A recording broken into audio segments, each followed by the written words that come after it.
I'm quite disappointed and disgusted by this. And but if the authorities don't take... Hello, wonderful followers and subscribers of Holy Ghost, and I hope this video finds you well. Recall last week, Rufai had a meeting, ADC meeting in Kaduna. All right. Now, guess what? Tinubu and APC sent talks to go destroy the meeting. If these guys did destroy many things, right now, Rufai has sent a stern warning to Tinubu. Make I talk about pidgin. He said Tinubu and APC, they not get the monopoly of violence. What do we both call violence? You understand? They say it doesn't have the monopoly of it. Please, let's just watch. Let's take a listen. That is why I said Peter Obi, I pray the giving ticket. You need people like this around him. That's just the truth. Let's watch now. Please let me like and please share. Thank you. It's most unfortunate that this is a government that I had a hand in bringing about. I'm quite disappointed and disgusted by this. And but if the authorities don't take decisive action to end this reintroduction of thuggery into Kaduna politics, well, God help us, because nobody has monopoly of violence. Malam Rufai, the former governor of Kaduna State, speaking to AIT after thugs attacked them in a meeting they held in Kaduna State. The thugs injured many and destroyed property. Every day you hear from APC that Rufai, who has left APC and joined SDP and is now part of the coalition ADC, every day you hear from them that Rufai does not have any political value. They tell you all sorts of things that will make you believe that Rufai does not have any sort of following in Kaduna State or in northern Nigeria. But they can't even allow him to hold a political meeting. What is this? Is this no longer a democracy? And police being involved in this, issuing orders, saying that this is an illegal meeting and all that, is completely unnecessary. The policemen involved in this thuggery should be ashamed of themselves. They say they are conducting an investigation, but anyone watching this video will agree that the policemen did nothing to stop the thugs. In fact, you can say that the policemen were among the thugs. It wasn't as if they weren't armed. They were. Just one shot in the air would have dispersed these thugs.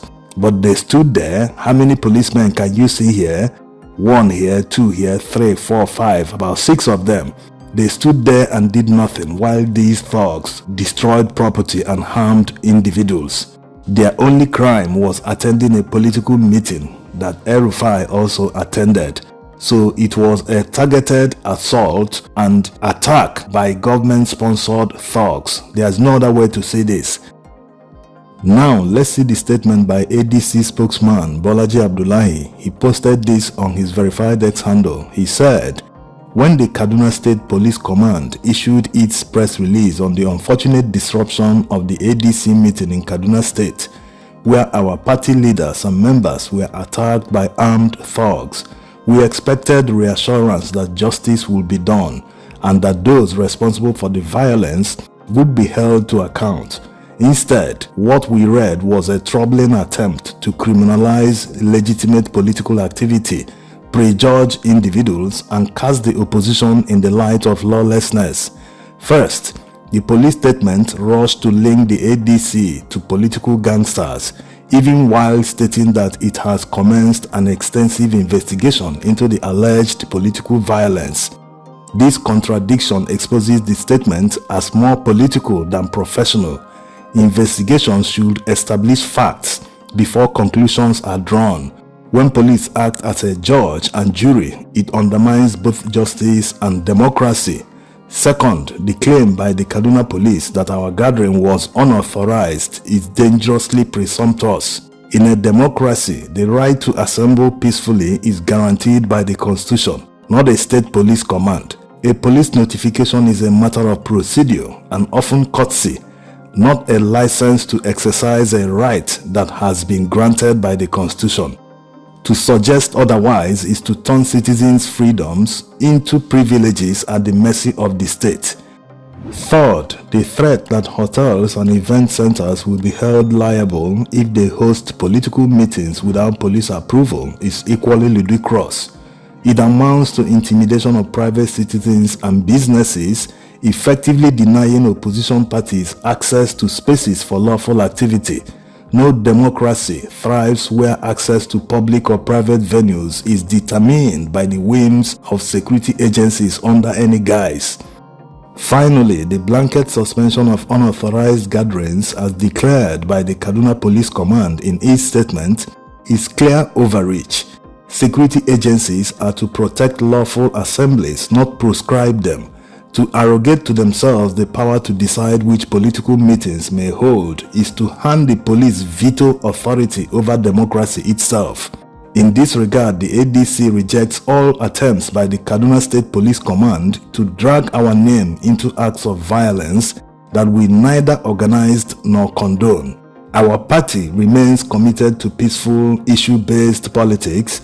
We therefore demand that the Kaduna State Police Command immediately revisit its statement, conduct a transparent investigation, and explain why its officers allegedly abandoned their duty when our leaders and members came under attack. Democracy is not a crime.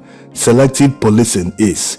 Still, we in the ADC will not be intimidated into silence. We also call on all citizens to reject the growing acts of violence and intimidation against opposition parties by the ruling APC at all levels.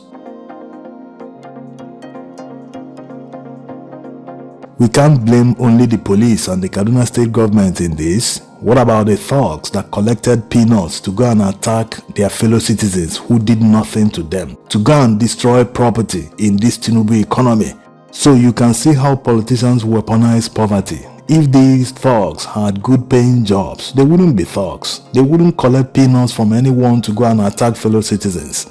And this is a dangerous precedent they are setting in Kaduna State. After the attack at this event center or hotel, owners of hotels in Kaduna State will not like to host future events of the opposition. Yes, they want to stifle the opposition. They want to make it very hot for them in Kaduna State. They want to practically make it impossible for them to organize and conduct their activities. This is not democracy. If they are truly popular, like they want Nigerians to believe, why not look away? Why not allow the opposition to conduct their affairs in peace? If they are not instigating leadership crisis in opposition parties, they are using thugs to disrupt opposition activities.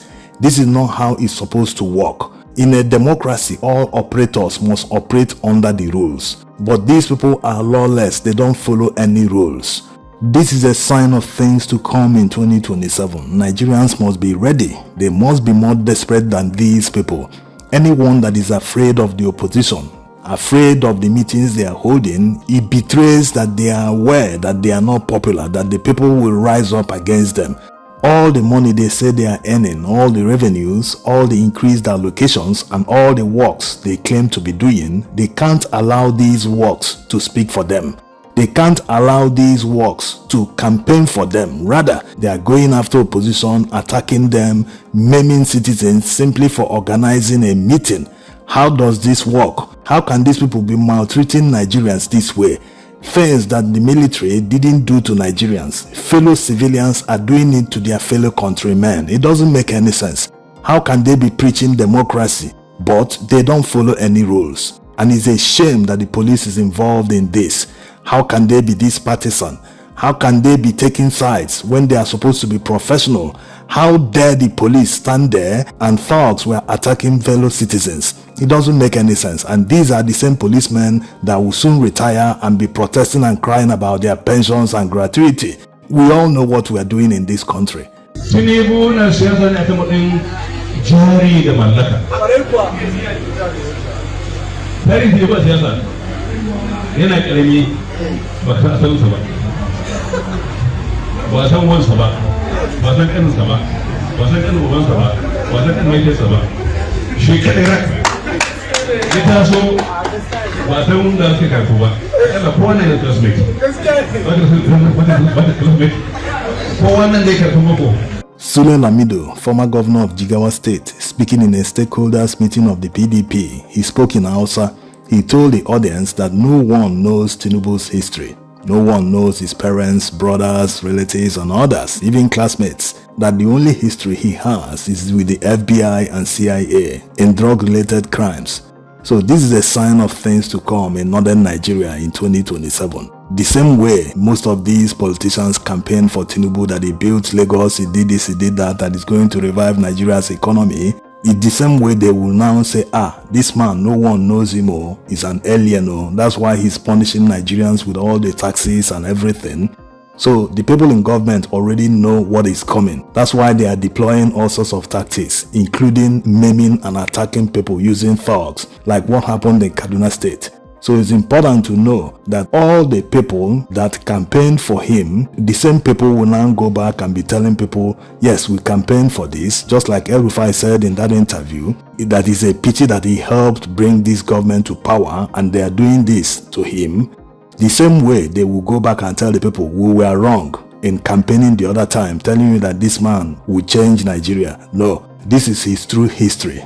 So they will campaign hard. This is no time to deceive people with Muslim ticket or religion. No, many people have seen the light. So they know what is coming. And opposition politicians will go to the grassroots and make sure that everyone will hear the new message that this man has no history. That's why he's punishing Nigerians. So you can understand, anyone you don't know, you can't trace his ancestry, you can't trace his hometown, you can't trace anything, even classmates. How can you vouch for the person and say he's from here, he's there, he's this? So this is the main campaign that they will use in the north in 2027. What will now remain is the ability of Nigerians to stand their ground and protect their votes. Look at what they were doing in Rivers State during the local government elections. Of course, you've heard APC swept nearly all the local government areas in Rivers State. This election was conducted by Tinubu himself. Yes, he appointed the sole administrator that conducted this election. We are in a democracy, but a military man appointed by Tinubu is conducting local government election. Just a way for him to hijack the grassroots in Rivers State. Well, this is not just his fault. Since Nigerians don't react to anything, they will keep pushing you to the wall. Of course, many Nigerians, when they are pushed to that wall, they will drill a hole and find a way to escape. So in essence, if you don't resist, if you don't tell someone that is punishing you, hey, enough, I can't take it anymore, the person will say, the person is not feeling the pain, let's push more. This is the reality.